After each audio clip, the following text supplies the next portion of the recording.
Rebirth of my demon professor episode 6, जिससे दानिया पूरी तरह से हैरान हो गई थी। उसके लिए यह अनएक्सपेक्टेड था। उसने सोचा नहीं था कि धनुष उसके साथ कुछ ऐसा करेगा। वह धनुष के कंधे पर हाथ रखकर उसे दूर करने की कोशिश करती है, पर धनुष सुनने वाला कहाँ था। वो उसके हाथों को वैसे ही पकड़कर उसकी कमर को एक हाथ से खींचते हुए उसके कपड़ों के अंदर अपने हाथों को ले जाने लगता है। वो उसके पैर को पकड़कर अपनी कमर पर बांध देता है और उसके शर्ट को फाड़ देता है। और वैसे ही उसे सोफे पर लेटकर उसके हाथों को पकड़कर ऊपर क्यों करने लेता हूं। वो अपने हाथों को उसके सीने से लेकर उसकी कमर से लेकर उसके पेट पर फिर आने लगता है, और साथ ही वो उसे अपने मुट्ठी में पकड़ भी रहा था। दानिया दर्द हो रहा था। वो अपनी आंखों को कस के बंद कर लेती है और अपनी आवाज को काबू करने की कोशिश करने लगती है। दर्द की वजह से उसे समझ नहीं आ रहा था कि वह क्या करे। धनुष हंग्री बीस्ट की तरह उसे पर आ गया था। वो उसे खा जा रहा था। उसके होठों पर भी उसे परवाह नहीं थी। वो बस उसके होठों को बाइट रहा था, जैसे की वजह से और भी ज्यादा सांस लेने में दिक्कत होने लगी थी। धनुष का ये करना उसके लिए सबसे ज्यादा हैरानी वाला था। उसने सोचा भी नहीं था कि धनुष उसके साथ कुछ ऐसा करेगा। धनुष ने अपनी शर्ट के बटन से खोल दिए थे। अपनी शर्ट के बटन को खोल देता है। अब दानिया सांस लेने में दिक्कत होने लगती है, तो वो उसके होठों को छोड़ देता है, क्योंकि उसके आंखों के आंसू वो अपने मुंह के अंदर टेस्ट कर सकता था। उसे छोड़ने के बाद वो उसके पेट पर अपने होठों को रख देता है और अपने हाथों से उसके सीने को प्रेस करने लगता है, जिसकी वजह से वो अपना चेहरा ऊपर की ओर करने लगती है। उसकी पूरी बॉडी अब पसीने में भर गई थी। उसे समझ नहीं आ रहा था कि वह क्या करे। अपनी गर्दन को दूसरी तरफ करके वो गहरी गहरी सांस लेने लगती है, जैसे वो खुद को शांत कर रही है। धनुष किस तरह से उसकी बॉडी पर इफेक्ट कर रहा था, उसे समझ नहीं आ रहा था कि वो इस समय क्या रिएक्ट करे। कहीं ना कहीं यह उसे पसंद भी आ रहा था, और वो क्यों, वो सब कुछ भूल चुकी थी। शिवाय उसका हर एक टच उसे प्लेजर महसूस करवा रहा था। दर्द के साथ उसे एक अलग ही फीलिंग महसूस हो रही थी। उसकी बॉडी उसके हर एक टॉर्च के लिए तड़प रही थी। वो उसके सेंसिटिव पॉइंट्स को ही टच कर रहा था, जिसकी वजह से उसकी बॉडी पूरी तरह से पसीने में भर गई थी। धनुष, जिसे पता था कि वो उसकी कौन से हिस्से को कैसे टच करे जिससे दानिया कंट्रोल में आ जाए, और होता भी ऐसा ही है। धनुष उसके पैरों को पूरी तरह से खोल देता है और अपने हाथ को उसके पेंट के अंदर डालने लगता है। दानिया अपनी आंखों को बंद कर लेती है कसकर। उसका पूरा चेहरा लाल लाल हो गया था। वो अब मॉर्निंग करने लगी थी। उसकी आवाज को सुनकर धनुष उसके होठों पर अपने होठों को रख देता है। वो उसके पूरे मुंह को एग्जामिनेशन करने लगता है। जब वो उसे अलग होता है, तब दानिया गहरी गहरी सांस लेने लगती है। वो धनुष के सर को अपने सीने पर महसूस कर सकती थी। इस समय उसने अपने प्राइवेट कपड़े पहने हुए थे। ऐसा नहीं था कि कुछ पहने नहीं था। उसका शर्ट जरूर फट गया है। इस समय उन कपड़ों में थी जिसमें वो थोड़ी बहुत तो कंफर्टेबल हो सके। वो अपने आप को शांत करने लगती है। उसे धनुष पर इतना ज्यादा गुस्सा आ रहा था कि वो शब्दों में बयां नहीं कर सकती थी। धनुष तो जिस तरह से ये सब करना, उसके आंखों में आप आंसू आने लगे थे। वो रोने लगती है। धनुष, जिसने अपनी आंखें बंद रखे थे, उसे कुछ महसूस होता है, जिससे वो उसके सीने से अपना चेहरा निकालकर उसकी आंखों में देखने लगता है। वो उसकी आंखों में देखकर अपने गुस्से भरी आवाज में, तुम्हारी आंखों में आंसू, क्या तुम्हें नफरत हो रही है? मेरे छूने से यह पता होने के बावजूद भी तुम्हें मैंने पनिशमेंट दिए, फिर भी तुम अपने दोस्त घर पर कैसे जा सकती हो? कहते हुए वो अपनी होठों को नशों पर रख देता है। उसके आंसुओं को अपने मुंह के अंदर लेकर उसके गालों को लिक करना शुरू कर देता है, और वही उसकी बातों को सुनकर दानिया बातों को इग्नोर करके अपनी आंखें से बड़ी बड़ी करके, आखिर आपने ये कितने स्टूडेंट के साथ किया है? धनुष उसकी बात को सुनकर अपनी एक आईब्रो पर करता है। उसे तो लगा था दानिया गुस्सा करेगी, और उसके आंखों में प्यार आंसू आ रहे थे। उसकी वजह ये थी कि उसने ये सब किया था, और उसकी सवाल को सुनकर वह हल्का सा हैरान तो जरूर हो जाता है। दानिया उसके आईब्रो को ऐसे ऊपर जाते हुए देखकर उसके गर्दन पर अपना हाथ रखकर अपनी आंखें गुस्से भरी उसे पर डालते हुए, आखिर आपने कितनी लड़कियों को ऐसे बुलाया था और यह सब किया था? और सच सच बताइए, झूठ मत बोलिए। मैं पहले तो होगी नहीं जो आप मेरे साथ यह सब कर रहे हैं।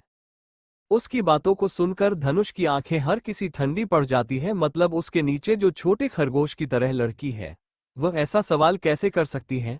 धनुष से दोनों हाथों को पकड़कर ऊपर की ओर करके उसके आंखों में देखकर अपनी गहरी आवाज में, क्या तुम्हें ऐसा लगता है कि मैं किसी को अपने नजदीक आने दूंगा? अगर ऐसा होता तो तुम्हें बहुत जल्दी ही पता चलता। मेरे नज़दीक तुम्हारे सिवा कोई भी नहीं था, और ना ही कभी आएगा, तो ये गुस्सा करना तुम छोड़ दो। अब ये बताओ कि तुम कुणाल के साथ कहाँ पर गई थी? धनुष के सवाल को सुनकर दानिया पहले तो हैरान हो जाते हैं। उसने लगा था कि धनुष तो इसके बारे में कुछ पता होगा, पर फिर भी वो कुछ सोचकर अपनी आंखें बड़ी करके उसे देखते हुए, आपने जो मुझे असाइनमेंट दी थी उसके बारे में ही इंफॉर्मेशन निकालना गई थी, और वहां जाकर मुझे कुछ ऐसा पता चला मेरे लिए अनएक्सपेक्टेड था। क्या मुझे बता सकते हैं कि आखिर उन लोगों के साथ क्या हुआ था? जो लोग इसके केस में थे, दादी का बेटा तो एक लॉयर था ना, उसके साथ क्या हुआ? और उन्हें जस्टिस क्यों नहीं मिला? और क्यों उनके बच्चों को मारा गया? और यह जो केस आपने मुझे दी है, क्यों अगर जस्टिस नहीं दे पा रहे हैं तो क्या मतलब है सबका? पता है कितना ज्यादा दर्द महसूस हो रहा था उनकी हर एक बात को सुनकर। ऐसा लग रहा आपकी जैसे लॉयर का कुछ मतलब ही नहीं, जस्टिस ही नहीं दे पा रहा है। आखिर आपने क्यों इतना सब कुछ किया? कहते हुए उसकी आंखों में बहुत ज्यादा आंसू और दर्द तकलीफ सब कुछ दिखाने लगे थे। धनुष उसकी हर एक बात को खामोशी से सुन रहा था। वो वैसे ही उसके ऊपर जाकर उसके आंसुओं को अपने हाथों से साफ करके अपने दोनों हाथ उसके दोनों गालों पर रखकर उसकी आंखों में देखकर अपनी शांत आवाज में, इतनी हमदर्दी लोगों से, ये दुनिया बहुत जालिम है। इतनी हमदर्दी किसी से मत रखो, तकलीफ तुम्हें हो जाएगी। और रही बात वजह उनकी बेबसी है, अगर वक्त रहते हर एक चीज के बारे में उन्होंने सोचा होता तो मुझे नहीं लगता कि उन्हें जस्टिस नहीं मिलता। जिस बेटे की बात कर रहे थे, वो बेटे पहले ही इलीगल एक्टिविटी में शामिल था, और कुछ ऐसे लोगों से अपना हाथ मिला बैठा था जो पैसों के लिए कुछ भी कर सकते हैं। अब ये तो इंसान के हाथ में होता है ना कि उसे क्या करना है। पैसों का लालच अगर आंखों में आस है तो इंसान कुछ भी कर देता है, और उसी की सजा उसे मिल रही है। और उसमें मैं कुछ नहीं कर सकता, क्योंकि मुझे ऐसे लोगों के केस इन्वॉल्व होना पसंद नहीं है। जो हारा हुआ है यह उनकी गलती है, इसमें तुम कुछ भी नहीं कर सकती। ये सुनते ही दानिया उसकी आंखों में देखकर अपनी आंखें बड़ी बड़ी करके, इसका मतलब ये तो नहीं है ना कि उसकी सजा उसके फैमिली को मिलेगी? सब कुछ बर्बाद हो गया है। और वो चैन कहाँ पर चली गई? वो तो आखिरी निशानी थी, उसकी वजह से वह दादाजी भी दुनिया में छोड़कर चले गए। वो दादी की हालत में रहती है, आपको कुछ अंदाजा है? कहते हुए वो गुस्से में चिल्लाने लगती है, और दोनों उसके कमर को पकड़कर उसे पिन कर देता है, जिससे दानिया दर्द के कारण अपना चेहरा दूसरी तरफ कर लेती है। उसे दर्द हो रहा था, और वही उसे चिल्लाते हुए देखकर धनुष अपनी ठंडी आवाज में, मुझे पसंद नहीं है कि कोई मुझसे ऊंची आवाज में बात करे, तुम ही क्यों ना हो। ये बात अच्छे से याद रखना, और एक बात अच्छे से याद रखना, अपने फ्रस्ट्रेशन को दूर करने के बहुत सारे रास्ते हैं। चिल्लाने से कुछ भी होने नहीं वाला है। तुम अकेले नहीं हो जो सोसाइटी को चेंज करो। अगर करना है तो पहले खुद को चेंज करो, क्योंकि इससे तुम्हारे लिए बहुत सारी मुश्किलें खड़ी होने वाली है। कहते हुए वो अपनी जगह पर खड़ा होकर अपने बेल्ट को निकालकर एक तरफ फेंक देता है, जिससे दानिया घबराने लगती है, और धनुष उसके चेहरे को देखकर मुस्कुराते हुए, पता है मुझे मेरा गुस्सा कंट्रोल नहीं होता है, पर परेशान मत हो, तुम्हें दर्द नहीं दूंगा। यह मुझे परेशान कर रहा था। पहले जाकर फ्रेश हो जाओ, मेरा शर्ट ऑलरेडी कपबोर्ड में रखा गया है। भूख बहुत ज्यादा लगी होगी तुम्हें। इतना कहकर वो जाने वाला था कि तभी दानिया अपनी जगह पर खड़ी होकर उसे गुस्से भरी नजरों से देखकर, तुम्हें किसने कहा कि मुझे भूख लगी है? मुझे भूख नहीं लगी है, और नहीं मुझे यहाँ का खाना खाना है। वो इतना कह पाए थे कि तभी उसके पेट में आवाज सुनाई देती है। उन आवाजों को सुनकर उसके चेहरे पर एम्बरासिंग लुक आ जाता है। वो शर्मा चाहती है, और अपने पेट पर दोनों हाथ रखती है। तभी वो खुद की हालत को नोटिस करती है। उसे बहुत ज्यादा अजीब महसूस होने लगता है। वो जल्दी से ताकि एक अपने सीने से लगती है। तभी धनुष उसे देखकर अपनी गहरी आवाज में, सी इतना ज्यादा अनकंफर्टेबल होने की जरूरत नहीं है, सब कुछ मेरा ही है। तुम जाकर फ्रेश हो जाओ, तुम्हारा पेट ही बता रहा है कि तुम्हें कितनी भूख लगी है। अगर लोगों के बारे में सोचकर खुद को तकलीफ देना खुशी वाला है, तो याद रखना ये खुशी हमेशा तुम्हें मिलती रहेगी। होठों पर बहुत ही ज्यादा अजीब सी मुस्कुराहट लिए, और जिस तरह से वो कह रहा था वो बहुत ही ज्यादा खतरनाक है। उसके हर एक बात को सुनकर दानिया अपना सर नीचे झुका लेती है। इतना कहकर वो जाने वाला था कि तभी दानिया अपनी जगह पर खड़ी होकर उसे गुस्से भरी नजरों से देखकर, तुम्हें किसने कहा कि मुझे भूख लगी है? मुझे भूख नहीं लगी है, और नहीं मुझे यहाँ का खाना खाना है। वो इतना कह पाए थे कि तभी उसके पेट में आवाज सुनाई देती है। उन आवाजों को सुनकर उसके चेहरे पर एम्बरासिंग लुक आ जाता है। वो शर्मा चाहती है, और अपने पेट पर दोनों हाथ रखती है। तभी वो खुद की हालत को नोटिस करती है। उसे बहुत ज्यादा अजीब महसूस होने लगता है। वो जल्दी से ताकि एक अपने सीने से लगती है। तभी धनुष उसे देखकर अपनी गहरी आवाज में, सी इतना ज्यादा अनकंफर्टेबल होने की जरूरत नहीं है, सब कुछ मेरा ही है। तुम जाकर फ्रेश हो जाओ, तुम्हारा पेट ही बता रहा है कि तुम्हें कितनी भूख लगी है। अगर लोगों के बारे में सोचकर खुद को तकलीफ देना खुशी वाला है, तो याद रखना ये खुशी हमेशा तुम्हें मिलती रहेगी। होठों पर बहुत ही ज्यादा अजीब सी मुस्कुराहट ही, और जिस तरह से वो कह रहा था वो बहुत ही ज्यादा खतरनाक है। उसके हर एक बात को सुनकर दानिया अपना सर नीचे झुका लेती है। वही उसके झुके हुए सर को देखकर धनुष वहां से गुनगुनाते हुए जाने लगता है। वही धनुष को जाते हुए देखकर दानिया अपनी आंखों को बंद करके गहरी सांस लेती है। उसे बहुत ज्यादा अजीब लग रहा था। खुद को इस सिचुएशन में देखकर वो वहां से चली जाती है। धनुष के कमरे में जहां पर जाकर वो कपड़े चेंज करने लगती है। और पहले वो शॉवर पर लेना डिसाइड कर लेती है कि समय उसके पूरी बॉडी में उसे धनुष की वो स्ट्रांग और डोमिनेटिंग फ्रेग्रेंस स्मेल हो रही थी, जिसे स्मेल करके उसे इतना ज्यादा अजीब लग रहा था कि उसकी पूरी बॉडी में ही रोंगटे खड़े हो गए थे। वो बिल्कुल भी सिचुएशन में नहीं थी कि यह सब हैंडल कर सके। वो खुद को जैसे तैसे करके शांत करती है और फिर एक लंबी सांस लेने के बाद बस ठंडे पानी में खुद को महसूस करने लगती है। उसे पता तो इस समय वह अपने प्लेस पर नहीं है, पर फिर भी उसे सबकी बहुत ज्यादा जरूरत थी। खुद को अच्छे से फ्रेश करने के बाद वो उसके ही टी शर्ट को पहन लेती है और नीचे खुद की जीन्स पहन लेती है। वो उसकी शर्ट को देखते हैं जो उसके घुटनों तक आ रहा था। बहुत ज्यादा अजीब लग रहा हाँ जीन्स के साथ वो शर्ट, और वो अपनी जीन्स को भी देखती है जो खराब हो गई है। इसी वजह से वो उसे भी निकलने का फैसला लेती है। वैसे भी उसके कपड़े तो खराब हो ही गए थे। वो कुछ सोचकर उसके कपबोर्ड को खोलती है जैसे वो खुद का ही हो, और उसने शॉर्ट को देखने लगते हैं। उसे एक ब्लैक कलर की शॉर्ट्स मिलती है। वो उसे लेकर पहन लेती है। उसके कपड़ों को पहनकर उसमें आई हुई फ्रेग्रेंस को स्मेल करके वो अपने सर पर हाथ रखकर, मैंने अभी इसके लिए शॉवर लिया था, उसका कोई फायदा नहीं हुआ, आखिर मुझे कपड़े तो उसी के ही पहनाने पड़े। पर फ्रेश हो रहा है, फिर इसकी बातें इतनी ज्यादा क्यों थी अजीब? क्या इसे सब कुछ पता था? मुझे लगा था ये छोटा मोटा केस होगा। कुछ और ही चल रहा था। एक लॉयर जो इलीगल एक्टिविटी में शामिल था, जो पूरे काम करता था, पर उसकी सजा उसके पेरेंट्स को क्यों मिली? उसके पेरेंट्स ने क्या किया था? उसने तो कुछ भी नहीं किया था। इसका मतलब अगर हम कुछ गलत करें तो सारी गलती पेरेंट्स की निकल जाती है।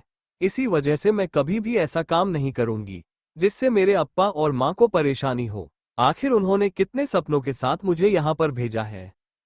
इतना वो खुद से ही कहकर उसके चेहरे पर उदासी आने लगती है। एक गहरी सांस लेकर वो बाहर आ जाती है। बाहर आकर धनुष को देखते हैं जो खाना बना रहा था। उसके खाने की खुशबू बहुत ही ज्यादा अलग थी। उसके मुंह से पानी आने लगा था। दरअसल उसे भूख तो बहुत ज्यादा लगी थी। उसने खाया भी नहीं था। उसने सोचा था जब वह चंद्रकांत गुप्ता से मिलेगी तब वहां से वह कुणाल के साथ कुछ खाने के लिए चली जाएगी, पर ऐसा कुछ भी नहीं होता है, बल्कि उसका पूरा मूड ही चला जाता है। पर आप उसके पेट में चूहे कूदने लगे थे। वह जाकर टाइम टेबल पर बैठ जाती है। खाने को देखकर वो कुछ देर पहले जो हुआ था उसे भी भूलने लगते हैं, क्योंकि वो अपनी भूख को कभी भी कंट्रोल नहीं कर सकती थी। वो आंखों में चमक लिए खाने को देखने लगती है। धनुष खान की प्लेट्स को उसके सामने कर देता है, खुद भी उसके साइड में बैठ जाता है। दानिया ने उसे देख तो लिया था, पर वो उसे इग्नोर करके खाना खाने लगती है। वो बिल्कुल भी उसे पर ध्यान नहीं देती है, बल्कि अपने खाने को एंजॉय करने लगती है। पूरे खाने को अच्छे से एंजॉय करने के बाद उसे एक राहत की सांस मिलती है। उसने एक बार भी खाना खाते हुए धनुष की तरफ नहीं देखा था कि वह क्या कर रहा है, कैसे उसे देख रहा है। जब उसका खाना कंप्लीट होता है तब जाकर वो अपने पेट पर हाथ रखकर अपने पेट को सहलाते हुए, कितनी ज्यादा भूख लगी थी, अब जाकर मुझे शांति मिल रही है। मुझे लगा था मैं बेहोश बहुत जल्दी ही हो जाऊंगी। मेरा छोटा सा पेट कितना ज्यादा परेशान हो गया था, अब जाकर उसे शांति मिली है। वो इतना कहकर जैसे ही अपनी आंखें खोलकर अपने गर्दन को तिरछी करती है तो उसके सामने धनुष जो से अपनी गहरी नजरों से देख रहा था उसे, और वही धनुष को देखकर उसकी आंखें बड़ी बड़ी हो जाती है और वह उसे देखने लगती है। धनुष वैसे ही उसे देखकर अपनी गहरी आवाज में, क्या हुआ, तुम्हारे चेहरे पर ऐसा हैरानी क्यों है? खाना तो तुमने बहुत चाव से खा लिया, बिना मेरा इंतजार किए, और अब ऐसे देख रही हूं जैसे मैं यहाँ पर क्यों हूँ? धनुष की बातों को सुनकर दानिया छोटे बच्चों की तरह अपने होठों का पाउंड बना लेती है और फिर उसे देखकर अपनी शांत आवाज में, ऐसी बात नहीं है, वो दरअसल ऐसे देखना थोड़ा अजीब था। प्रोफेसर, वैसे भी कॉलेज में तो हर कोई तुम्हें देखकर डर जाता है, और ऐसे अचानक मेरे सामने ऐसे खाना खाते हुए देखकर मुझे हैरानी होती है। और कभी कभी मुझे इस बात पर हंसी भी आती है कि जो सब कॉलेज में इतना ज्यादा हिटलर बना फिरता है, वो मेरे लिए खाना बना रहा है। दानिया कहते हुए अपने होठों को पाउट की तरह बनाकर उसे अपनी आंखें रोल रोल करके देखने लगती है। धनुष उसके हर एक बात को सुनकर उसके होठों को अपने 2 उंगलियों में पकड़कर उसकी आंखों में देखते हुए, तुम्हें नहीं लगता ये तुम्हारा जो मुंह है, ये बहुत ज्यादा ही चलता है, और इसकी आवाज तो कौवे से भी गई गुजरी है। वैसे तुम्हारी यह बात सुनकर ऐसा लग रहा है जैसे तारीफ कम और तने ज्यादा मारने लगी हूं। क्या तुम्हें और वक्त की जरूरत है? अगर चाहो तो मैं तुम्हें इतनी ज्यादा असाइनमेंट दे दूंगा कि तुम्हारी रातों की नींद है वह भी उजड़ जाएगी, और तुम सो तो बिल्कुल नहीं पाओगी। उसकी आवाज में बहुत ज्यादा अजीब था। उसकी डोमिनेटिंग आंखें जो उसे देखकर बता रही हूं कि कभी भी झूठ नहीं कहता। अगर मैं चाहूं तो मैं वो सब कुछ कर सकता हूं। उसकी आंखों को देखकर वो बहुत ज्यादा परेशान होने लगती है, फिर भी बड़ी हिम्मत के साथ उसकी तरफ देखकर अपनी गले से जैसे तैसे आवाज निकालते हुए उसके हाथ को अपनी होठों से अलग करके उसके हाथ को वैसे ही पकड़कर अपनी आंखें छोटी छोटी करके, आपको नहीं लगता कि आप बहुत ज्यादा बुरे होते जा रहे हो? पहले आपने मेरा फायदा उठाया, फिर आप मेरे साथ ऐसा कैसे कर सकते हैं? ये तो बुरी बात है ना। धनुष ये सुनते ही उसकी कमर को पकड़कर अपनी गोद में बैठा लेता है, जिससे दानिया अपनी आंखें बड़ी बड़ी करके उसे देखने लगते हैं। वही उसकी नीली आंखों को देखकर धनुष अपनी गहरी आवाज में, क्या सच में तुम्हें लगता है कि मैं तुम्हारा फायदा उठा लिया है? फायदा तो तुमने उठा लिया है। मेरा तुम ही थी जो यहां पर आए। मैंने तो तुम्हें नहीं कहा था। तुम ही थी जो मेरे अपार्टमेंट में आ गई। अब जो चीज मेरे अपार्टमेंट में है वो मेरी है। दानिया अपने लिए चीज सुनकर अपनी आंखें वैसी ही छोटी करके अपनी गुस्से भरी आवाज में, आपने क्या कहा मुझे? क्या मैं आपके लिए कोई चीज हूं जो आप ऐसे कहेंगे?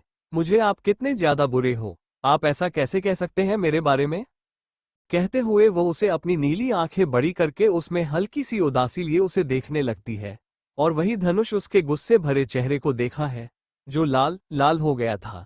वो उसकी आंखों में देखकर अपनी शांत आवाज में, यही चीज तुम्हें ज्यादा मुसीबत में डाल देती है। हर एक चीज के बारे में ज्यादा सोचा जो बिना वजह की है। मैंने अपार्टमेंट की चीज कहा था ना कि तुम्हें कोई चीज कहा था। अपार्टमेंट में रखी हुई हर एक चीज मेरी है, पर तुम मेरे लिए सबसे ज्यादा खास हो। कहकर वो उसके गर्दन पर अपने होठों को रख देता है। उसकी इतनी प्यारी प्यारी बातों को सुनकर दानिया उसके गर्दन पर अपने हाथ रखकर उसे दूर होकर अपनी आंखें बड़ी बड़ी करके अपने होठों का वैसा ही पाउडर बनाकर, पर आप ऐसे क्यों बुरी तरह से मुझ पर गुस्सा करते हैं? और ऊपर से जब मैं अपार्टमेंट में आई, तब आपने ऐसा क्यों किया? मुझे तो लगा था कि आप मुझे खा जाएंगे। और वैसे भी मैं अभी तक आपको एक्सेप्ट नहीं किया है। मुझे सोचना चाहिए, आपको पता है आप कितने ज्यादा बड़े हो मुझसे। और फिर अगर कॉलेज में सबको पता चल गया कि हम दोनों क्या करते हैं, तो क्या होगा? क्या सोचेंगे वह सब मेरे बारे में? आपको तो कोई प्रॉब्लम होगी नहीं, पर मेरा क्या होगा? धनुष ये सुनते ही उसकी कमर को सहलाता है, और उसमें जो शॉर्ट्स पहनी हुई थी उसके अंदर अपने हाथों को डालने लगता है। उसने उसके लेग हाथों को ले गया था। वो कुछ सोचकर टेबल पर रखे हुए सारे सामान को एक तरफ करके उसे टेबल पर बैठा देता है, और खुद चेयर पर बैठकर उसके दोनों लेग फैलाकर खुद उनके बीच बैठकर उसे सहलाने लगता है। दानिया ये देखकर हैरान हो गई थी। उसे कुछ भी समझ नहीं आ रहा था। वह हैरानी से अपनी आंखें बड़ी कर लेती है। जिस पोजीशन में वह थी, उसे बहुत ज्यादा शर्म आ रही थी। उसका पूरा चेहरा उसे जलते हुए महसूस हो रहा था, यहां तक कि उसकी दिल की धड़कन भी बढ़ती जा रही थी। पर आप ऐसे क्यों बुरी तरह से मुझ पर गुस्सा करते हैं? और ऊपर से जब मैं अपार्टमेंट में आई, तब आपने ऐसा क्यों किया? मुझे तो लगा था कि आप मुझे खा जाएंगे। और वैसे भी मैं अभी तक आपको एक्सेप्ट नहीं किया है। मुझे सोचना चाहिए, आपको पता है आप कितने ज्यादा बड़े हो मुझसे। और फिर अगर कॉलेज में सबको पता चल गया कि हम दोनों क्या करते हैं, तो क्या होगा? क्या सोचेंगे वो सब मेरे बारे में? आपको तो कोई प्रॉब्लम होगी नहीं, पर मेरा क्या होगा? धनुष ये सुनते ही उसकी कमर को सहलाता है, और उसमें जो शॉर्ट्स पहनी हुई थी उसके अंदर अपने हाथों को डालने लगता है। उसने उसके लेग हाथों को ले गया था। वो कुछ सोचकर टेबल पर रखे हुए सारे सामान को एक तरफ करके उसे टेबल पर बैठा देता है, और खुद चेयर पर बैठकर उसके दोनों लेग फैलाकर खुद उनके बीच बैठकर उसे सहलाने लगता है। दानिया ये देखकर हैरान हो गई थी। उसे कुछ भी समझ नहीं आ रहा था। वह हैरानी से अपनी आंखें बड़ी कर लेती है। जिस पोजीशन में वह थी, उसे बहुत ज्यादा शर्म आ रही थी। उसका पूरा चेहरा उसे जलते हुए महसूस हो रहा था, यहाँ तक कि उसकी दिल की धड़कन भी बढ़ती जा रही थी। वो उसके कंधे पर अपने हाथों को रखकर अपने से दूर करते हुए, क्या कर रहे हो? मुझसे दूर हो जाओ। मुझे अब जाना भी है। मेरे अपार्टमेंट की चाबी तो मेरे पास नहीं है। मेरे दोस्त के घर पर जाना है, और मेरे कपड़े शायद मेरे बैग में मैं एक्स्ट्रा वन पीस रखा है, वो मुझे पहनना है। कहते हुए वो खड़ी होने लगती है टेबल से। तभी धनुष उसकी कमर को पकड़कर अपनी तरफ खींच लेता है, और वैसे ही उसके थाई अपने हाथों को ले जाते हुए उसे सहलाकर उसकी आंखों में देखकर अपनी शांत आवाज में, बिल्कुल भी नहीं, तुम्हें जाने की जरूरत नहीं है। तुम्हारे अपार्टमेंट की मेरे पास ऑलरेडी है। दानिया सुनती है तो उसकी आंखें फटी की फटी रह जाती है। वो उसे देखकर हैरानी भरी नजरों के साथ, क्या सच में? पर ऐसा कैसे हो सकता है? मेरी अपार्टमेंट की तुम्हारे पास कैसे आ सकती है? वह तो मेरी है ना? धनुषी सुनकर बिना कोई जवाब दिए उसके पैरों को अपनी गोद में रख देता है। उसे पर अपने होठों को रखना लगता है, साथ ही वो लिक करना शुरू कर देता है, जिससे दानिया हैरानी से उसे देखने लगती है। उसके दोनों हाथ पीछे चले जाते हैं और अपनी आंखों को बंद करके खुद को मौनिंग करने से रोकने की कोशिश करने लगती है, पर ऐसा कुछ भी नहीं होता है। उसके आवाज बाहर निकलते हैं। वो अपनी आंखों को बंद करके अपना चेहरा दूसरी तरफ करने लगते हैं। वो उसके होठों को अपने लेग पर महसूस कर सकती थी, जिसे महसूस करके वह गहरी गहरी सांस ले रही थी। वो अब उसके थाई कहाँ गए थे, जिन्हें महसूस करके वह अपनी आंखें खोल देती है। धनुष उसे ही देख रहा था। वह उसके चेहरे को देखा है तो उसके होठों पर एक अजीब सी मुस्कुराहट आ जाती है। पूरा चेहरा पसीने में भर गया था। उसकी आंखें बहुत ज्यादा परेशान लग रही थी, जैसे वह किसी चीज से इरिटेटिंग हो, और उसके रुकने से उसके चेहरे पर नाराजगी साफ देखी जा सकती थी। वह उससे दूर होकर अपने दोनों हाथ उसके दोनों तरफ रखकर अपनी जगह पर खड़ा हो जाता है, और उसकी आंखों में देखते हुए, अब तुम्हें जाकर सोने की जरूरत है, बहुत ज्यादा सोच लिया है।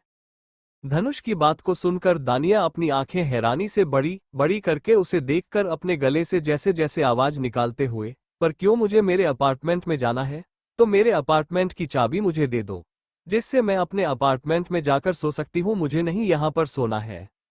धनुष जो वहां से जा रहा था, वो उसकी बात को सुनकर अपनी शांत आवाज में, मुझे ढूंढना होगा, मुझे नहीं पता है कि वह कहाँ पर है। मिल जाएगी तो तुम्हें दे दूंगा, अब जाकर सो जाओ। मुझे याद करना होगा कि वह कहाँ पर रखी है मैंने। दानिया ये सुनकर उसकी तरफ देखते हैं, पर कुछ कहती नहीं। अब उसके पास कुछ कहने के लिए था नहीं। वो चली जाती है अपनी बैग को लेने, तभी उसकी नज़र अपने मोबाइल पर चली जाती है, जो वाइब्रेट होता जा रहा था। उसने मोबाइल को साइलेंट रख दिया था, वह भी गलती से। मोबाइल को अपने हाथों में लिए वो देखी है तो रुद्रांशी का कॉल आया हुआ था। वो वही तो फिर पर लेट जाती है और रुद्रांशी के कॉल को अटेंड करके एक गहरी सांस लेती है। सामने से रुद्रांशी अपनी शांत आवाज में, कैसी हो तुम? और क्या तुम्हारा काम हो गया? मैं जहां पर गई थी, सच कह रही हूं, मेरी कमर दर्द कर रही है। उन लोगों ने तो बेइज्जत करके मुझे बाहर भेज दिया। पता नहीं वो कौन सा लॉयर था जिसने इस केस हैंडल किया था। उसने उसे गाली देने के साथ मुझे भी गाली दे दी, और साथ में कह दिया कि तुम जहर खाकर मर जाओ। इतनी ज्यादा शर्म आ रही थी। पूरे मोहल्ले के सामने मेरी इज्जत निकाल दी उसे औरत ने, और ऊपर से उसका पति ऐसे देख रहा था जैसे मैंने उसके करोड़ की संपत्ति को अपने नाम कर दिया है। अब मैं क्या करूं? कुछ तो गलत काम करता है और ऊपर से ऐसे दिख रहे थे जैसे वह तो कुछ करते ही नहीं है। मैं ही गलत काम करके उनके पास आ गई हूं, और शर्म नाम की तो कोई चीज ही नहीं थी किसी के अंदर। रुद्रांश की बातों को सुनकर दानिया गहरी सांस लेकर कुछ सोचते हुए, अब वो कुछ कह नहीं रहे हैं तो तुम घर पर ही जाकर आराम करो, वैसे भी कुछ होने वाला तो है नहीं। हम तब तक कुछ कर नहीं सकते जब तक सामने वाला हमें कोऑपरेट ना करे। ये सुनते ही रुद्रांशी बच्चों की तरह मुंह बनाते हुए, सच कह दो यार, मेरी आज तक इतनी इंसल्ट किसने नहीं की थी? मेरे पापा ने भी नहीं की थी जितनी मुझे इंसल्ट आज महसूस हो रही थी। वैसे तुम बताओ, तुम्हारा तो सब कुछ आसान था। चोरी का केस जो तुम्हें मिला था, कैसे हैंडल किया तुमने? वैसे तो उन्होंने नहीं चैन ले ली होगी, तुम्हें कोई प्रॉब्लम तो होगी ही नहीं। दानिया ये सुनकर उदासी भरी आवाज में, ये सब इतना ज्यादा आसान होता? तुम्हें पता है वो चैन जिसकी थी ना, वो एक लॉयर था, और उसकी मौत हो गई थी। उसके जो पापा थे ना, शायद इसी वजह से उनकी भी मौत हुई थी। उन्होंने भी बहुत बेइज्जती कर ली थी मेरी। उन्होंने कहा था कि किसी को जस्टिस नहीं मिल सकता। उनके अंदर भी नफरत थी, और वो जिस जगह पर रह रही थी ना, वो बहुत बुरी जगह थी। मतलब कोई इंसान कैसे रह सकता है? ये सोचकर मुझे और भी ज्यादा उदासी महसूस हो रही है। लगता है उन्होंने बहुत ज्यादा सफर किया है अपनी जिंदगी में, और ऊपर से अपने पति और बेटे की मौत, और उसका परिवार कैसा होगा? सब कुछ उसके साथ एक की सजा पूरे परिवार को मिल रही है शायद। कहते हुए उसकी आंखों में आंसू आ जाते हैं। उसे औरत का चेहरा उसके सामने आ जाता है, जहां पर उसे बेबसी दिखती है, जिसे देखकर उसे और भी ज्यादा बुरा लगने लगता है। रुद्रांशी उसकी आवाज में उदासी को महसूस कर सकती थी। वो अपनी शांत आवाज में, सच कहूं तो इसमें हम कुछ भी नहीं कर सकते। ये जो हमारे पास आ रहे हैं केस बहुत ज्यादा पुराने हैं, जैसे कि 10 साल से पहले ही होंगे। पता भी नहीं है मुझे, पर हाँ, मैंने जितेश से बात कर ली थी। तब मुझे पता चला कि कुछ चीज न्यू है, कुछ जो है वो बहुत ही ज्यादा पुराने, जो हमारे सीनियर्स हैंडल करते थे। और जितनी भी हमारे पास फाइल आई है, वो जो हमारे सीनियर से, उन्होंने ही यह सब हैंडल किया था। उन्होंने कुछ नहीं किया तो हम भी क्या कर सकते हैं? ये सिर्फ हमारा ट्रायल है, केस स्टडी करने के लिए दे रहे हैं कि कैसे तुम लोग हैंडल कर सकते हैं सिचुएशन को, बाकी कुछ नहीं है। वैसे तुम ज्यादा परेशान मत हो। अब कहाँ पर हो? घर आ रही हूँ। वैसे तो मैं निकल गई हूँ, बहुत जल्दी ही घर में चली जाऊंगी। दानिया ये सुनती है, फिर कुछ सोचकर अपनी शांत आवाज में, अभी नहीं, अभी तुम एक काम करो, तुम घर पर चली जाओ, क्योंकि आज मैं अपार्टमेंट में रहने वाली हूँ, मुझे कुछ देर अकेले रहना है। कहकर वो खामोश हो जाती है। रुद्रांशी को लगता है कि शायद वो बहुत ज्यादा डिस्टर्ब है, इसकी वजह से वह भी कुछ कहती नहीं है। कुछ देर की बात के बाद वो कॉल को कट कर देती है। दानिया बहुत ज्यादा परेशान थी। वो अपनी आंखों को बंद करके गहरी सांस लेकर, क्या मैं कुछ नहीं कर सकती उनके लिए? ऐसा कैसे हो सकता है? मुझे कुछ तो करना चाहिए। वैसे भी उनके साथ जो हुआ है वो बहुत ज्यादा बुरा है, और मुझे सब कुछ तो नहीं पता है, और इस शैतान में भी मुझे आधा ही अधूरा बता दिया है। पूरा बनाने में क्या प्रॉब्लम हो रहा है? बस इतना बताए हैं कि वो लॉयर इल्लीगल काम करता था, पर क्या करता था? उसकी कोई मजबूरी होगी, मजबूरी के बिना इंसान कुछ भी नहीं करता है। इसके पास सब कुछ है, इसका मतलब ये तो नहीं है ना कि हर किसी के पास सब कुछ होता है, पर इसे कौन बताए? दानिया मन ही मन धनुष को कोसते हुए अपनी आंखों को बंद कर लेती है। उसे नींद भी बहुत जल्दी ही आ जाती है। पूरे दिन की थकान और ऊपर से सोच सोच कर वो बहुत ज्यादा परेशान हो चुके थे, और धनुष ने जो उसके साथ किया था उससे भी तो वह थक गई थी। अब उसे अच्छी नींद की जरूरत थी, और यह धनुष जानता था। वो जब बाहर आता है स्टडी रूम से, तब वह अपनी छोटी चूहा को देखने लगता है, जो किसी बिल्ली के बच्चे की तरह खुद को समेटे हुए सो रही थी। उसे ऐसे सोते हुए देखकर वो उसके पास आ जाता है, और उसे अपनी बाहों में उठा लेता है, और उसे अपने साथ ले जाने लगता है। वो उसे ऐसे ले जा रहा था जैसे उसके हाथों में कोई गुड़िया है, जिसे हल्का सा धक्का लग जाने से वो टूट जाए। वो उसे अपने कमरे में लाकर अपनी ही बिस्तर पर लेट देता है, उसके ऊपर ब्लैंकेट को डालकर उसके माथे पर अपने होठों को ले जाकर उसे सहलाने लगता है, और एक गहरी सांस लेकर उसके चेहरे को देखते हुए, ये तो मुझे पता है कि तुम कुछ ना कुछ करोगे उसके लिए, पर मैं तुम्हें कुछ भी नहीं करने दे सकता। दानिया मन ही मन धनुष को कोसते हुए अपनी आंखों को बंद कर लेती है। उसे नींद भी बहुत जल्दी ही आ जाती है। पूरे दिन की थकान और ऊपर से सोच सोच कर वो बहुत ज्यादा परेशान हो चुके थे, और धनुष ने जो उसके साथ किया था उससे भी तो वह थक गई थी। अब उसे अच्छी नींद की जरूरत थी, और यह धनुष जानता था। वो जब बाहर आता है स्टडी रूम से, तब वह अपनी छोटी चूहा को देखने लगता है, जो किसी बिल्ली के बच्चे की तरह खुद को समेटे हुए सो रही थी। उसे ऐसे सोते हुए देखकर वो उसके पास आ जाता है, और उसे अपनी बाहों में उठा लेता है, और उसे अपने साथ ले जाने लगता है। वो उसे ऐसे ले जा रहा था जैसे उसके हाथों में कोई गुड़िया है, जिसे हल्का सा धक्का लग जाने से वो टूट जाए। वो उसे अपने कमरे में लाकर अपनी ही बिस्तर पर लेट देता है, उसके ऊपर ब्लैंकेट को डालकर उसके माथे पर अपने होठों को ले जाकर उसे सहलाने लगता है, और एक गहरी सांस लेकर उसके चेहरे को देखते हुए, ये तो मुझे पता है कि तुम कुछ ना कुछ करोगे उसके लिए, पर मैं तुम्हें कुछ भी नहीं करने दे सकता। कहते हुए वो उसके बालों को सहलाने लगता है, और फिर वहां से वो स्टडी रूम के अंदर आ जाता है। जैसे ही वो स्टडी रूम में आता है तो वहां पर पहले ही काली मौजूद था, जिसके चेहरे पर परेशानी थी। धनुष अपनी चेयर पर आकर बैठ जाता है, और वही काली सर झुकाए हुए उसके सामने एक फाइल को आगे करके इसमें हर एक डिटेल है जो आपको चाहिए। वो कंपनी टेक ओवर करने के लिए पहले सोचा होगा। वो कंपनी इलीगली हासिल करना थोड़ा मुश्किल हो रहा है। धनुष फाइल को सिर्फ देखता है और टेबल पर रखकर अपने दोनों पर टेबल पर रख देता है। सिगरेट को अपने होठों पर रखकर काली की तरफ देखकर अपनी ठंडी आवाज में, मतलब क्या है तुम्हारा? क्या तुम चाहते हो कि मैं अपने 200 करोड़ उसे कंपनी में वेस्ट करूं? क्यों? और भले ही मैं एक लॉयर हूं, पर मुझे रूल्स घंटा फर्क नहीं पड़ता है। मैं एक विलन हूं, जिसे सिर्फ और सिर्फ खुद से ही फर्क पड़ता है कि तुम्हें जो काम दिया है वो करो। अगर वो अपनी कंपनी मेरे नाम नहीं कर रहा है तो दूसरा रास्ता तुम्हारे पास नहीं है। काली यह सुनते ही परेशान होने लगता है।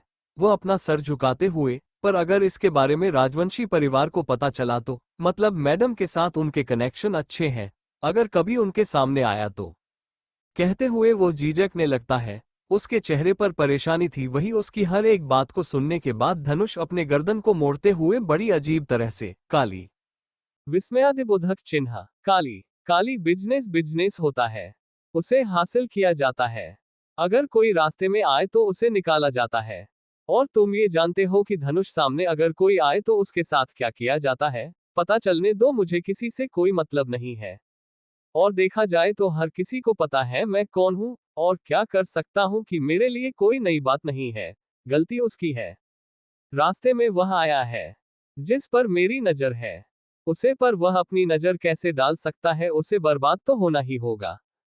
काली उसकी बातों का मतलब समझकर गहरी सांस लेता है और कुछ सोचकर उसके सामने कुछ होठों को आगे करके, पता चला है उसकी बेटी है जो अपने सेटिस्फाई के लिए टॉमबॉय का इस्तेमाल करती है। ये बात किसी को पता नहीं है, पर अगर यह न्यूज में चली जाए तो ये हंगामा बन सकती है, क्योंकि इसकी शादी अभी ही जर्मनी के बिजनेसमैन एंथनी के साथ फिक्स हो गई है। काली की बात को सुनकर धनुष कुछ सोचते हुए, एंथनी यह वही है ना जिसके साथ मेरी मुलाकात हुई थी? काली इस पर अपना सर झुकाते हुए, सीजी यह वही है जो आपके रास्ते में आ रहा था और इसी के ही भाई को अपने मारा था। पर अभी तक उसे अपने भाई के मर्डर के बारे में कोई खबर नहीं मिली है। इसने अपने बाप को भी मार दिया है। ज्यादा किसी को पता नहीं है। उसने लोगों के अंदर अपना खौफ पैदा किया है। जर्मनी में माना जाता है उसकी ही बहुत बड़ी दहशत है। उसके सामने कोई भी अपना सर उठाता नहीं है। काली बात को सुनकर धनुष अपने उंगलियों में सिगरेट को पकड़े हुए, एम। एंथनी जरूर बिजनेस चल रहा है या पूरे जर्मनी को उंगलियों पर नचा रहा हूं, पर इतना पता है कि वो अकेले ही हैंडल नहीं कर सकता। इंसान को देखकर ही पता लगता है कि वो एक राजा है या गुलाम, और एंथनी सिर्फ और सिर्फ एक गुलाम बनने के लायक है। उसके पास इतना दिमाग नहीं है कि वो इतना सब कुछ अकेले करे। उसे सहारा तो किसी का मिला ही होगा। एक काम करो, कंपनी के बारे में एक पल के लिए हम भूल जाते हैं। उसकी मैरिज पब्लिक के लिए अनाउंसड हो चुकी है, तो ये सब कुछ बाहर जाना चाहिए। कुछ दिनों के लिए माहौल थोड़ा इंटरेस्टिंग हो जाएगा। कंपनी वैसे भी मेरे हाथ में आ ही जाएगी। याद रखना, 10 दिन तक ये पूरे वर्ल्ड में घूमने चाहिए। एंथनी के बारे में ऐसी खबरें फैलाओ जिससे वो खुद ही मुंबई आ जाए। मुलाकात करनी है मुझे उससे। कहते हुए वो बड़े अजीब तरह से मुस्कुराने लगता है और वही उसकी बातों को काली हैरान होने लगता है, जिससे दोनों उसे अपने होठों पर वैसे ही सिगरेट को रखकर बड़े अजीब तरह से सालों से काम कर रहे हो। और अभी हैरान हो। एंथनी की पहली गलती थी मेरे रास्ते में आने की, दूसरी गलती थी मेरे बिजनेस पर नजर डालने की, और तीसरी गलती थी अपने भाई को लॉयर बनने की। उसे लगा था कि वह अपने भाई को लॉयर बनाकर मेरी जगह ले सकता है। उसने मेरी तो नहीं, पर हाँ अपनी जगह बना ली। पानी में खेलना पसंद है। खेलने दो पानी के बाहर। जब वह फड़फड़ाना लगती है, जान की भीख मांगने लगते हैं, बेबस हो जाती है, तभी तो मजा आएगा। और यह वक्त सही है मछली को पानी से बाहर निकालने की। उसके होठों पर जानलेवा मुस्कुराहट है, और जिस तरह से वो कह रहा था, वह काली समझ आ जाता है। वह अपना सर झुका लेता है। धनुष उन तस्वीरों को देखकर कुछ सोचते हुए, मन तो नहीं है पर क्या कर सकता हूं, तुम्हारे बाप सजा तुम्हें मिल रही है, कहते हुए उन तस्वीरों को वही टेबल पर रखकर वह बालकनी में चला जाता है। बालकनी में आकर वह अपनी आंखों को बंद करके गहरी सांस लेकर सिगरेट को वैसे ही अपने होठों पर रखे हुए उसके लेप कश लेने लगता है। वहीं दूसरी तरफ रुद्रांशी परेशान हो गई थी। ट्रैफिक इतना ज्यादा था। वो एक जगह पर आकर रेस्टोरेंट में चली जाती है जहां पर उसे खाली टेबल मिलता है। देखकर वो खुश हो जाती है और इस खाली टेबल पर बैठने लगते हैं। तभी कोई और भी वहां पर आ जाता है। जैसे ही वो उसे तरफ देखते हैं, तो सामने कुणाल था। कुणाल को देखकर उसे समझ आ जाता है कि यह तो कुणाल राजवंशी है, क्योंकि उसके बारे में भी न्यूज बहुत ज्यादा चलती थी। वो उसे देखकर हैरान हो गई थी। तभी कुणाल रुद्रांशी को देखकर समझ जाता है कि यह तो दानिया दोस्त है। वो उसे देखकर मुस्कुराते हुए, वैसे मैंने सोचा नहीं था तुमसे ऐसी मुलाकात होगी। कुणाल की बात को सुनकर रुद्रांशी हैरानी भरी आवाज में, क्या आप मुझे जानते हैं? जहां तक मुझे पता है मैं कभी भी आपसे नहीं मिला हूं। कुणाल ये सुनकर उसकी तरफ देखकर कुछ सोचते हुए, नहीं मैं मूल तो नहीं हूं, पर तुम्हें कॉलेज में बहुत बार देखा है। वैसे तुम्हारा क्लासरूम बहुत फेमस है, जिसकी वजह से हर किसी को तुम्हारे क्लास के स्टूडेंट याद है। वैसे तुम्हें मेरा नाम तो नहीं पता होगा। मेरा नाम कुणाल राजवंशी है, और तुम्हारा? ये सुनकर रुद्रांशी उसे देखकर मुस्कुराते हुए, हाँ मैं कैसे भूल सकती हूँ। आप तो प्रोफेसर धनुष के भाई हैं। वैसे आपसे मिलकर बहुत अच्छा लगा। रुद्रांशी की बात को सुनकर कुणाल के चेहरे का रंग जाता है। वो उसे देखकर कुछ सोचते हुए अपने आप को शांत करके, क्या तुम्हें पता है कि मैं धनुष भैया का छोटा भाई हूँ? क्या तुम्हारे क्लासरूम में सभी को पता है, तुम्हारी उसे दोस्त को भी? रुद्रांशी यह सुनकर अपना सर नामे हिलाकर मुस्कुराते हुए, नहीं नहीं ऐसा कुछ भी नहीं है। वह क्लासरूम में ज्यादा स्टूडेंट्स को पता नहीं है। जो स्टूडेंट प्रोफेसर धनुष के बैकग्राउंड को जानते हैं, उन्हें ही पता है। वैसे मुझे भी ज्यादा पता नहीं था, पर मेरे पापा बिजनेसमैन हैं तो उन्हें इस बारे में थोड़ा बहुत पता है। और मेरी दोस्त को भी मैंने बताया नहीं। वैसे भी क्या जरूरत है, वह कौन सा आपको जानती है। कुणाल ये सुनकर एक लंबी सांस लेता है, जैसे उसके सांस में सांस आ गई हो। वो वैसे ही अपने होठों पर मुस्कुराहट लिए उसे देखते हुए, नहीं तुम्हें वैसे भी किसी को बताने की जरूरत तो नहीं है, और मैं अगर उससे कभी मिलूंगा तो मुझे भी अच्छा नहीं लगेगा। मैं नहीं चाहता कि कोई मेरे बैकग्राउंड से मेरे साथ दोस्ती करे। वैसे तुम बताओ, तुम यहाँ पर, सुना है तुम सभी को स्टडी करने के लिए केस गए हैं, कैसा हुआ? और कैसे थे वो लोग जिनके पास तुम गए थी? रुद्रांशी यह सुनकर उदासी भरी आवाज में, सच कहूं तो किसी को भी हमारे ऊपर भरोसा नहीं है। उसने 2-3 गलियां मुझे भी दी, और सीनियर को भी दे दी। मतलब सच में उन लोगों के साथ पता नहीं क्या हुआ था। उन्हें जस्टिफाई मिला भी नहीं, और उन्होंने कहा कि तुम लोग कुछ काम के नहीं हो। और बद्दुआ वो तो अलग से मिल गई। इतनी ज्यादा परेशान हो गई। सच में कह रही हूँ, लॉयर से ज्यादा तो मुझे रोना इस बात से आया कि मैं बनी ही क्यों, कैसे हैंडल कर पाऊंगी मैं ये सब। सोच सोच कर मुझे रोना आ रहा है। वैसे तुम लोगों को भी यह सब मिला होगा ना, तुम तो भाई हो प्रोफेसर के, जाहिर सी बातें तुम्हें ज्यादा टेंशन लेने की जरूरत नहीं है। तुम्हारा खुद का ही इतना बड़ा ऑफिस है। मुझे नहीं लगता कि कोई प्रॉब्लम होने वाली है फ्यूचर में तुम्हें। कहते हुए वह तो मुस्कुरा देती है। और कुणाल ये सुनकर उदासी भरी आवाज में, सी तुम लोगों को सिर्फ और सिर्फ स्टडी करने को मिलते हैं, पर मुझे घर पर भी मिलती है। और भैया तुम तो जानती हो, मेरे बड़े भाई वो तो बिजनेसमैन है। बिजनेस के साथ मुझे लॉयर भी, दोनों स्टडी करनी पड़ती है। कब मैं कौन से प्रोफेशन को हैंडल करूं यह मुझे खुद भी नहीं पता है। इतना ज्यादा स्टडी करने को मिलता है, और मेरी जिंदगी आसान है। दोनों भाइयों ने तो अपनी जिंदगी की ली, और अब बचा हूं मुझे मासूम से बच्चे। मेरे दोनों भाइयों को थोड़ा भी रहम नहीं आता है। और बद्दुआ वो तो अलग से मिल गई। इतनी ज्यादा परेशान हो गई। सच में कह रही हूँ, लॉयर से ज्यादा तो मुझे रोना इस बात से आया कि मैं बनी ही क्यों, कैसे हैंडल कर पाऊंगी मैं ये सब। सोच सोच कर मुझे रोना आ रहा है। वैसे तुम लोगों को भी यह सब मिला होगा ना, तुम तो भाई हो प्रोफेसर के, जाहिर सी बातें तुम्हें ज्यादा टेंशन लेने की जरूरत नहीं है। तुम्हारा खुद का ही इतना बड़ा ऑफिस है। मुझे नहीं लगता कि कोई प्रॉब्लम होने वाली है फ्यूचर में तुम्हें। कहते हुए वह तो मुस्कुरा देती है। और कुणाल ये सुनकर उदासी भरी आवाज में, सी तुम लोगों को सिर्फ और सिर्फ स्टडी करने को मिलते हैं, पर मुझे घर पर भी मिलती है। और भैया तुम तो जानती हो, मेरे बड़े भाई वो तो बिजनेसमैन है। बिजनेस के साथ मुझे लॉयर भी, दोनों स्टडी करनी पड़ती है। कब मैं कौन से प्रोफेशन को हैंडल करूं यह मुझे खुद भी नहीं पता है। इतना ज्यादा स्टडी करने को मिलता है, और मेरी जिंदगी आसान है। दोनों भाइयों ने तो अपनी जिंदगी की ली, और अब बचा हूं मुझे मासूम से बच्चे। मेरे दोनों भाइयों को थोड़ा भी रहम नहीं आता है। कहते कहते कुणाल रोने वाली शक्ल बनाकर उसे देखने लगता है। और वही उसकी बातों को सुनकर रुद्रांशी अपने होठों पर एक मुस्कुराहट लिए, तुमने सच कहा, तुमने भी बहुत बड़ी प्रॉब्लम्स को देखा होगा। आखिर इतने बड़े खानदान के बेटे हो, जिम्मेदारियां तो बहुत होगी। मेरी फैमिली का देख लो, मुझे बिजनेस वुमेन बनाना चाहते थे, और मैं बन गई लॉयर। और तुम्हारा तो सही है, पर मुझे एक बात समझ नहीं आ रही है, तुम एक बिजनेसमैन क्यों नहीं बने? तुम्हारे पास तो तुम्हारा बड़ा भाई है। जहां तक मैं मौर्य राजवंशी के बारे में सुना है तो वो बहुत बड़े बिजनेसमैन है। और खुद धनुष राजवंशी मतलब हमारे प्रोफेसर खुद उनके हर एक लीगली डॉक्यूमेंट बनाते हैं और वो उनके लॉयर है। तो सोचो उनके लिए कितना ज्यादा प्रॉफिटेबल होगा और तुम्हारे लिए तो और भी ज्यादा। कहते कहते वो अपनी आंखें बड़ी बड़ी करती है। तब तक वहां पर वेटर भी आ जाता है। कुणाल उसे ऑर्डर दे देता है। वेटर दोनों का ऑर्डर लेकर वहां से चला जाता है। रुद्रांशी बैठी हुई ऐसे ही उससे बात करने लगती है। दोनों कुछ देर की बात के बाद खाना खाने लगते हैं। दोनों में दोस्ती बहुत ज्यादा गहरी होती है। रुद्रांशी वहां से चली जाती है तो कुणाल अपने सर पर हाथ रखकर एक गहरी सांस लेकर, मुझे लगा था कि अब मेरा भांडा फूटने वाला है। अगर उसे पता चला तो बहुत मुसीबत हो जाएगी और भैया को मैं कैसे भी हैंडल कर लूंगा। मैं बता दूंगा हम दोनों प्यार करते हैं, वो तो मान जाएंगे। पर यह बिल्कुल भी नहीं। खुद के ही प्रोफेसर के सामने उसके भाई के साथ जाना मतलब कितना ज्यादा मुसीबत वाला होगा। और वही मानेगी नहीं, मैंने भैया के बारे में सब कुछ बता दिया तो। खुद से ही इतना कहकर कुणाल अपनी आंखों को बंद कर लेते हैं और एक लंबी सांस लेकर अपना सर हिला है। तभी उसका मोबाइल वाइब्रेट होने लगता है, जिसकी वजह से वो कॉल अटेंड करने के लिए वहां से जाने लगता है। अपनी मर्सिडीज में बैठने के बाद वह अपनी आंखों को बंद करके गहरी सांस लेता है। इस बार उसके चेहरे पर सीरियस एक्सप्रेशन थे।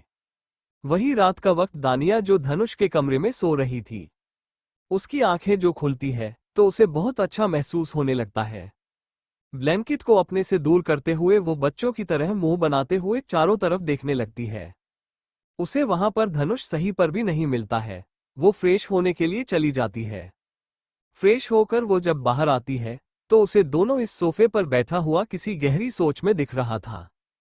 धनुष को ऐसे सोफे पर बैठे हुए किसी गहरी सोच में देखकर अपने मन में ही अपनी जगह पर खड़ी होकर, आखिर प्रोफेसर तो क्या हुआ है? इतने खामोश खामोश मुझे नहीं लगा था कि यह शैतान को सोचता भी होगा। मुझे परेशान करने के अलावा पता नहीं इसे प्रोफेसर किसने बनाया है।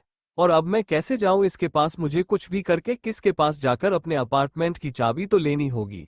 और यह बात भी नहीं रहा है कि इसके पास मेरे अपार्टमेंट की चाबी कैसे आ गई। अगर बता दिया तो पता नहीं इसका कौन सा हीरो जावरा लूटने वाले हैं।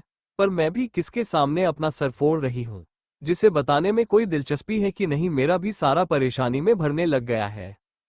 खुद से ही इतना कहकर वो अपने सर को अपने हाथों में पकड़कर उसे सहलाने लगती है। उसके सर में उसे दर्द महसूस हो रहा था। ज्यादा सोचा उसके लिए बहुत सर दर्द बढ़ने का काम था। वह अपनी आंखों को बंद करके गहरी सांस लेती है। तभी उसके कानों में धनुष का आवाज सुनाई देती है, अगर मेरे बारे में सोचना हो गया हो तो यहाँ पर आओ। वहां पर खड़े रहकर तुम्हें कोई भी जवाब नहीं मिलने वाला है। धनुष की बात को सुनकर दानिया जो किसी गहरी सोच में थी, वो बाहर आ जाती है और अपने कदम उसकी तरफ बढ़ने लगती है। वो उससे थोड़ी दूरी पर खड़ी हो जाती है तो दोनों चीज का हाथ पकड़कर अपनी तरफ खींच लेता है और उसे अपने गोद में ही बैठा लेता है, जिससे वह हैरानी से अपनी आंखें बड़ी बड़ी करके उसे देखने लगती है। उसके हाथ भी उसके कंधे पर जा चुके थे। वो पूरी तरह से हैरान हो चुकी थी और वैसे ही उसे देखकर अपने गले से आवाज निकालकर, प्रोफेसर ये क्या कर रहे हैं? धनुष उसके मुंह से बार बार प्रोफेसर सुनने के बाद अपनी आंखों को बंद करके कुछ सोचते हुए उसकी कमर को अपनी तरफ खींच लेता है और उसके पैरों को अपने दोनों पैरों के ऊपर रखकर उसके कमर को पकड़कर अपनी तरफ खींचकर उसके कमर पर अपने हाथों से स्लैप करने लगता है, जिससे दानिया अपनी आंखें हैरानी से बड़ी बड़ी कर लेती है। वो उसे देखने लगती है, जो अपनी गहरी नजरों से उसे देखकर अपनी शांत आवाज में, आइंदा से अगर प्राइवेटली तुमने मुझे कभी भी प्रोफेसर कहा तो तुम्हारे लिए बहुत बुरा हो सकता है लिटिल गर्ल। कहते हुए वो उसकी कमर को अपने हाथों से सहलाने लगता है और उससे कोई जवाब ना मिलते हुए देखकर वो फिर से स्लैप करता है और इस बार वो स्लैप करते ही दानिया के नीली आंखों से मोटे मोटे आंसू आ जाते हैं। वो अपना सर जल्दी से हिलने लगती है तो धनुष अपनी ठंडी आवाज में, वर्ड्स। ये सुनते ही वो जल्दी से अपनी गले से आवाज निकालकर, जी। वो अपना सर नीचे झुका लेती है और धनुष उसके गर्दन पर अपने नोज को रख उसे रब करना शुरू कर देता है, जिससे दानिया अपनी आंखें बंद कर देती है। वो जिस तरह से उसके साथ कर रहा था, यह उसे हैंडल नहीं हो रहा था। ये डोमिनेटिंग महसूस हो रहा था उसे। वह अपनी आंखों को और भी ज्यादा कसके बंद कर लेती है और गहरी गहरी सांस से लेने लगती है। उसके हाथ भी उसके कंधे पर चले गए थे। धनुष के शर्ट के 2-3 बटन खुल चुके थे, जिसकी वजह से वह अपने हाथों की उंगलियों को उसके सीने पर भी रखे हुए महसूस करती है। उसके शर्टलेस सीन को वह जैसे ही टच करती है, उसे उसके स्ट्रांग चेस्ट को महसूस करने में 1 सेकंड भी नहीं लगता। वह अपनी आंखों को खोलना लगती है और अपनी नजरें तिरछी करके जैसे ही धनुष की तरफ देखते हैं तो वह अपनी डोमिनेटिंग आंखों से उसे ही देख रहा था। उसके होठों पर एक मुस्कुराहट थी और वो बहुत ही ज्यादा खतरनाक थी। दानिया उसकी मुस्कुराहट को देखकर अपनी नजरें यहां वहां घूमने लगते हैं। उसे घबराहट महसूस होने लगती है। उसकी दिल की धड़कनें बढ़ने लगती है। उसे इस बात का डर था कि कहीं धनुष उसकी बढ़ती हुई दिल की धड़कनों को ना सुन ले। उसकी कमर को सहलाकर उसे अपनी तरफ खींचकर उसके हाथ को अपने ट्राउजर के ऊपर रखकर उसकी आंखों में देखकर कैसा लग रहा है। दानिया यह महसूस करते हैं। अपनी आंखें हैरानी से बड़ी करती है। वो उसे देखकर अपनी लड़खड़ाती आवाज में प्लीज नो। धनुष उसकी आवाज को उसके मुंह में ही रोकने के लिए अपने अंगूठे को उसके मुंह के अंदर डालकर उसकी बेहद नजदीक जाकर उसके कानों में अपनी गर्म सांसें को छोड़ते हुए shush little girl I want pleasure कहते हुए वो उसकी आंखों में डोमिनेटिंग होकर देखने लगता है। और वही उसकी बात को सुनकर वो परेशान होने लगती है। वह से घबराई हुई नजरों से देखती है जो अपने होठों पर अजीब सी मुस्कुराहट लिए उसे ही देख रहा था। अब उसके पास तो कोई ऑप्शन तो था नहीं, इसकी वजह से वह वैसे ही करती है जैसे वह उसे करने के लिए कहता है। उसे उसकी आवाज सुनाई देती है जिसे सुनकर उसकी पूरी बॉडी में अजीब से रिएक्शन होने लगते हैं। पसीना भरने लगता है, दिल की धड़कनें बढ़ने लगती है, पर फिर भी वो शांत नहीं होती है। तभी उसका मोबाइल वाइब्रेट करने लगता है। धनुष के मोबाइल के वाइब्रेट होने की आवाज को सुनकर दानिया अपना हाथ तो पीछे लेना चाहती थी, पर धनुष उसे अपनी ठंडी नजरों से देखता है जिससे वो खामोश हो जाती है। धनुष अपने मोबाइल को देखा है तो सोते हुए वो कॉल को अटेंड करके दानिया के चेहरे को अपने गर्दन में छुपा लेता है जिससे वह शांत हो जाती है। उसने अपना हाथ भी पीछे ले लेता और इस बार धनुष भी उससे कुछ कहता नहीं है, बल्कि वो उसके गर्दन पर अपने होठों को रखकर एक गहरी आवाज के मुझे लगता है तुम्हारे पास बहुत कम ही काम आया है जो तुम्हें टाइम मिल पा रहा है मुझे कॉल करने के लिए। सामने से किसी लड़की की आवाज सुनकर दानिया की आंखें जो बंद थी वह खुल जाती है और वह हैरानी से बड़ी हो जाती है। सामने से तानिया अपनी शांत आवाज में तुम क्या कहना चाहते हो? क्या मैं तुम्हें सच में कॉल नहीं कर सकती? तुम अच्छी तरह से जानते हो कि हम दोनों की शादी फिक्स हो चुकी है। बहुत जल्दी ही हमारी एंगेजमेंट होने वाली है और इस संडे एंगेजमेंट फिक्स होने वाली है। और हाँ, मैं तुम्हें कुछ पता तो नहीं होगा। और हाँ, आंटी ने कहा है मुझे तुम्हारे साथ कॉफी पर जाने के लिए, तो आज शाम तुम फ्री हो? ये सुनकर धनुष अपनी मजाकिया बड़ी आवाज में तुम्हारे अंदर इतनी हिम्मत है कि तुम ये सवाल कर सको, लगता है तुम्हें अपना काम प्यार नहीं है। एक इलीगल एक्टिविटी में शामिल होने वाले लॉयर के लिए कौन कौन से स्ट्रीम लगने वाले हैं ये जान को आगे जाकर तुम्हें बहुत काम आने वाले हैं। Thank you for listening. मुझे उम्मीद है आपको ये स्टोरी पसंद आई होगी। अगर आपको पसंद आए है तो प्लीज लाइक और कमेंट करना ना भूलें और मोर स्टोरीज के लिए सब्सक्राइब करें। मिलते हैं नेक्स्ट वीडियो में।